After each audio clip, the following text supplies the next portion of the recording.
All right, block 3, lesson 1 is pretty simple. It's going to be the supine recovery. We're talking about supine being on your back. So we're looking at an explosive way to recover back up to our seated position. Our seated position now, we need to explain this, is always going to be phase 1 of our guard, seated. This is where our guard starts. Not necessarily where it ends, but it is where it starts. We want to try to stay in this seated position as long as humanly possible. And stress upon this to all of our athletes that this is a phase of our guard. We don't enter phase 2 of our guard, which is the laying back and the officially recognized guard portion of our guard, until we're forced backwards. There's one goal right here that you need to keep up with in block 2, and that's going to be one concept that we're constantly searching for, constantly trying to do.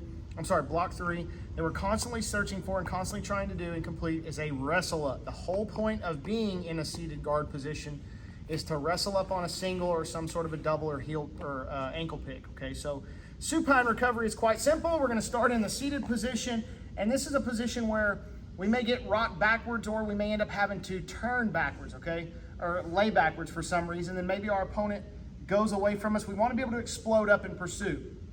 The token phrase for our guard structure is a guard built for pursuit.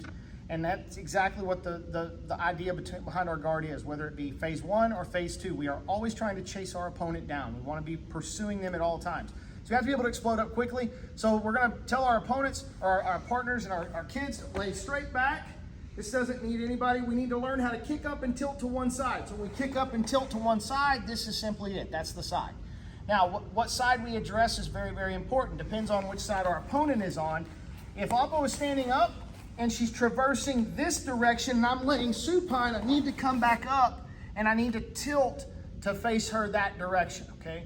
If she goes the other way when I'm down, I need to be able to explode back up and tilt this direction so that I can start traversing, which is going to be section 2 of this curriculum, okay? So again, feet are up. We're going to simply kick our legs up, and we're going to get used to rocking all the way into our tilted butterfly position, which we'll talk about this versus this and why and when and how. But for now, we want to be turned. Foot is exposed, okay, and foot is pointed. So bottom of the foot is exposed, tips of the left foot is pointed. If I lay down and I start to come up the other direction, it's the same thing. Toes are pointed, bottom of the foot is showing, and the leg is coiled. If I tilt to this way, leg is coiled, okay? What about the arm? Did you turn up?